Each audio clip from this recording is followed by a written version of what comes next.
విశాఖపట్నంలో కేంద్రీయ గిరిజన విశ్వవిద్యాలయం తొలి స్నాతకోత్సవం ఘనంగా నిర్వహించేందుకు ఏర్పాట్లు పూర్తయ్యాయని విశ్వవిద్యాలయ chancellor Madhavlal Meena, vice chancellor professor T Srinivasan తెలిపారు. 2020 నుంచి 2025-26 విద్యా సంవత్సరాల వరకు వివిధ కోర్సులు పూర్తి చేసిన 378 మంది విద్యార్థులకు డిగ్రీ, పీజీ పట్టాలు ప్రదానం చేయనున్నారు.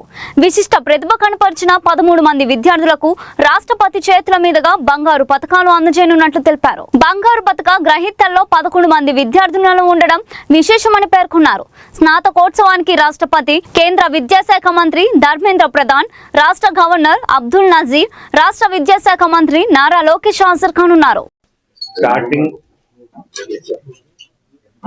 So tribals are benefited in multiple ways. First thing, they are getting the access to the education. Second thing, their tribal culture and the knowledge are being documented by the university and the scientific validation of those particular things. ఒక example మీకు చెప్తాను. Organic farming చేస్తున్నారు అనుకోండి. పూర్వం tribes పూర్తిగా organic farming చేసేవారు, chemicals అవి చల్లేవారు కాదు. ఇప్పుడు recent generations they started going in to chemical or partially chemical based organic farming are not organic farming, partially chemical based farming. ఇప్పుడు దాని మూలంగా మనకి తెలుస్తుంది ప్రకృతి ఎంత నష్టపోతుంది, తినే వాటిల్లో నాణ్యత ఎంత తగ్గిపోయింది ఏంటి అనేది. సో ముందు వాళ్ళ ఏరియాలో తక్కువ కంటామినేట్ అయింది కాబట్టి అక్కడి నుంచే వాళ్ళని తిరిగి రికవర్ అవ్వడానికి మన యూనివర్సిటీలో ఉన్న అన్ని సైన్స్ డిపార్ట్మెంట్స్ వర్క్ చేస్తున్నాయి. అండ్ మనకు అలాగే ఐఐఎంఆర్, ఐఐఆర్ఆర్ అని చెప్పి Indian institute of rice research, Indian institute of millet research, వీళ్ళందరూ సాయం చేస్తున్నారు ఈ ప్రాసెస్ లో కూడా. అపార్ట్ ఫ్రమ్ NEP 19 లో వచ్చినప్పుడే సిబిసిఎస్ సిస్టమ్ ఉంది. దాని ద్వారా కూడా ముందు 2 ఏళ్లు ప్రోగ్రామ్స్ జరిగాయి. వాళ్ళకు కూడా ఇప్పుడు మనం డిగ్రీ అవార్డ్ చేస్తున్నాం. 2023 నుంచి NEP పద్ధతిలోకి మారాం.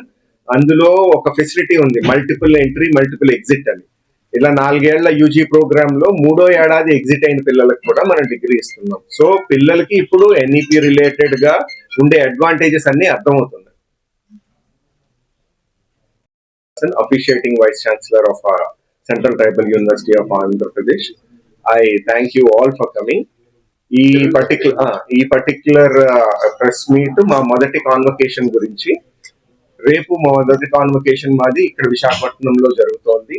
దీనికి ప్రెసిడెంట్ ఆఫ్ ఇండియా మేడం తో పాటు governor of Andhra Pradesh, then union minister Dharmendra Pradhan garu, ఆయనతో పాటు మనకి education minister of Andhra Pradesh Nara Lokesh garu, ఇతర ముఖ్య అతిథులు ఇందులో పాల్గొంటున్నారు. ఇందులో 373 మంది పిల్లలకి వాళ్ళ పర్టికులర్ ప్రోగ్రామ్స్ లో వాళ్ళకి కంప్లీట్ చేసినందుకు వాళ్ళకి డిగ్రీస్ అవార్డ్ చేయడం జరుగుతుంది. ఇందులో 13 మంది గోల్డ్ మెడలిస్టులు ఉన్నారు.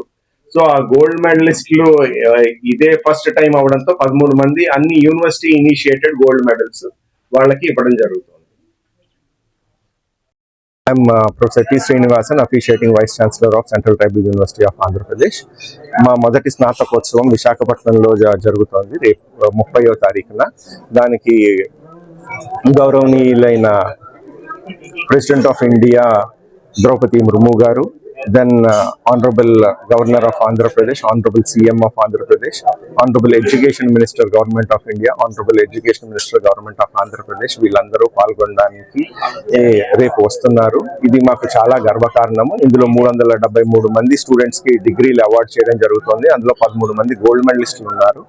సో వీళ్ళందరూ రేపు ఇక్కడ అందుకుని మా యూనివర్సిటీ స్థాపించిన మూల కారణానికి వాల్యూ ఎడిషన్ జరుగుతోంది. ఇది మాకు చాలా గర్వకారణం.